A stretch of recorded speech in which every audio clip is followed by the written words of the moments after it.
Hello, namaste and good morning, good afternoon to all of you. Well, you have heard many things already. And, these days, without the mention of diaspora, no foreign policy matter really is complete for India. I think that's a big difference because till this government took over, the diaspora was a kind of on a periphery. It has now become an important pillar of the ministry's work and overall approach to the world. You must have heard the speech of Honorable President day before yesterday, and out of a few things that he said about the work on the foreign policy side, there are three issues that he pointed out as a success, which is really the Overseas Indian Affairs / CPV divisions, which are with me. First, he mentioned about the passport, expansion of passport service. Second, he mentioned about 90,000 people having been evacuated. And the third significant thing he mentioned about the first ever PIO Parliamentarians Conference that we held on the PBD day this year on 9th January. Essentially, the point that we have been now making in a new approach to the diaspora is that we need to know our own family and how big it is. 31.2 million, out of which 17 million are the PIOs and remaining are the NRIs. Number alone doesn't put it in a full light. When you look at the spread, when you look at the positions these people are holding, we are really enjoying a very significant position so far as our diaspora is concerned. There are many countries where they exceed the 20% of the local population. At any given point of time, there are at least 1, 2, 3 heads of government or heads of state from the diaspora. In a survey that we did 2 months back, prior to our PBD conference, we found out there are 285 members of parliament sitting all over the world in those respective parliaments of those countries. So essentially, it's a very, very strong asset that we have, and therefore we need to see how we can work with them in partnership and create coordinate better, collaborate better, and connect better. This is primarily how we look at this thing. So what are the major elements? How are we handling? What are the main elements of our approach? I would say number one is we are one family. All those people are spread overseas. They're part of this big family called India, 125 crores plus. So we need to take care of our family. Second is, help us to help you. Let's work together. And I think the Indo-US civil nuclear deal in the US is an excellent example as to how the diaspora can work with the government to see that the bilateral relations could be strategically improved by using or rather collaborating with the diaspora. Third one is, domestic is external. That is, home is overseas. Because no issue anymore is purely domestic and no issue anymore is purely external. This is how I define part of our overseas overall policy, but within that, the policy regarding the diaspora. So whether it is international marriages, whether it is trafficking, whether it is illegal agents, and there are myriad other issues which really are all they might be external, they become domestic, and vice versa. So therefore, the need to engage, need to go deep on these issues. And finally, I would say we care. And in the case of Rahat, you saw, we care, and if necessary, we dare. I think these are the few elements that go into making this. They're not really defined anywhere. I tried while coming here. I tried to see what has been our approach, and this is essentially the approach. Our slogans indicate how these approaches are reflected in our work. Minister mentioned one of our approaches. There are 4 elements of our diaspora. Number 1, and I will go from the least privileged, the diaspora in the Gulf, 85 lakh people, 8.5 million people. Big number. In many cases, it's more than the population of that country. We have to take care because many of them are really unskilled, semi-skilled, or lowly skilled. Number 2 is the PIOs, or the older diaspora. Number 3 is the NRIs plus those who have recently migrated and taken the citizenship of other countries, primarily in the Europe, America, and other developed countries. And 4th one is the floating diaspora.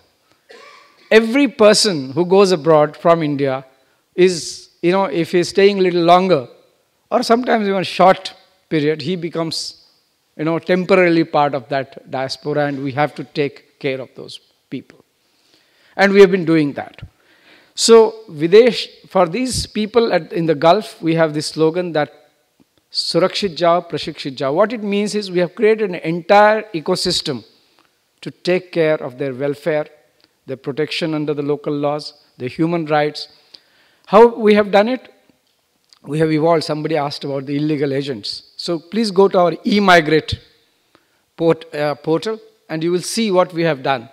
When a laborer, when a worker moves, from the time he signs the contract with his employer here, with the agent here, till he goes and returns, we are able to now look after him by putting in place everything that is required to look after him.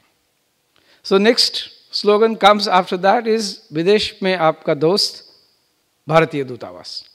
That is, don't forget that you have somebody to look after when you are abroad, and that's our embassy.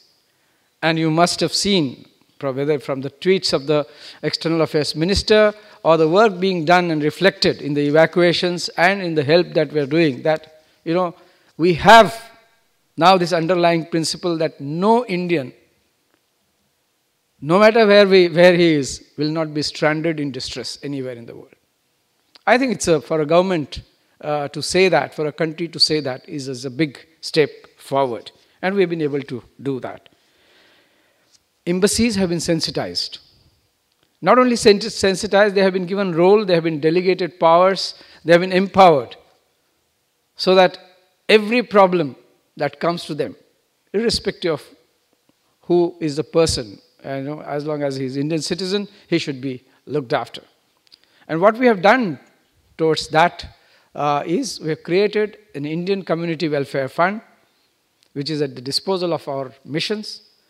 They are able to send the mortal remains, they are able to help somebody in distress, able to feed somebody for a few days, able to look after immediate, emergent medical attention, and all attendant issues. They are able to save people from exploitation, they have to bring them. We can go to help people who are imprisoned. We can actively pursue mercy for our people, clemency for our people. So every aspect we're trying to see where is an Indian and what can we do for those people. And that is, I would say, just Minister mentioned and Honorable President also mentioned the figure of evacuations. But I'd like to mention the figure of people who have otherwise helped also. 110,000 people in the last 3 years we have helped through Indian Community Welfare Fund. And this is a fairly, abnormal figure in the sense it's an extraordinary figure that we have been able to, and it's not that every person we have helped really, his statistics goes into this. It is really substantial help in terms of, embassy approaching the local authorities or paying for his shelter, food, mortal remains, or body to be brought back. We also realize that it's not the foreign governments alone. We have to work with the state governments. So if one difference I would like to identify in the approach of maybe earlier governments and this government is this government thinks that the state governments, so far as the diaspora is concerned, I can say, recognizes that the state governments are an important stakeholder. So we have now regular dialogue with them. Minister has held 6 meetings with the ministers. Our minister, External Affairs Minister, has held 6 meetings with CMs and others from the state to tell them about the importance of these activities that we're doing and how important it is for us to cooperate with the state governments. We also got something called Videsh Sampark program, where me and my officers and our MOSs go and they engage the local governments, NGOs, media, students about the activities of the foreign ministry and how best they can take help from us. The other segments, students, tourists, we are also able to take care of them. We have instructed our embassies and our consulates that they must be in touch with the students. Students are being encouraged to register. Ambassadors now go to the universities or call the students to the embassies and hold regular receptions for them. Community organizations helping the students are also helped by the government to hold these activities, conduct these activities, and help them to be comfortable. So as a result, we would now, we are reasonably confident that things like what happened in Australia, between our students and the local, people, authorities, whatever you might say, that would not get repeated. Or we will be able to step in immediately if we see some problem is occurring. So these are some of the major things for those people who are not necessarily Indian citizens but are of Indian descent. We have overseas Indian citizenship card. I would say that this card is least understood among even our own people. If I have to describe it in one phrase, I would say it is Green Card Plus. It's a long-term visa. You can buy property in India. You can establish business in India. You can join employment in India. So it paves your way for taking Indian citizenship. This is a very, very unique and remarkable facility that we are giving to people of Indian descent who have now taken citizenship abroad. There are other programs on which I won't elaborate. No India program, No India quiz for the youth. And we invite them, about 240 of them. There is a scholarship that is being offered to them and such like. So our effort, I would say now, is to really try and see how best we can connect, how best we can collaborate, and how best we can contribute to each other's welfare.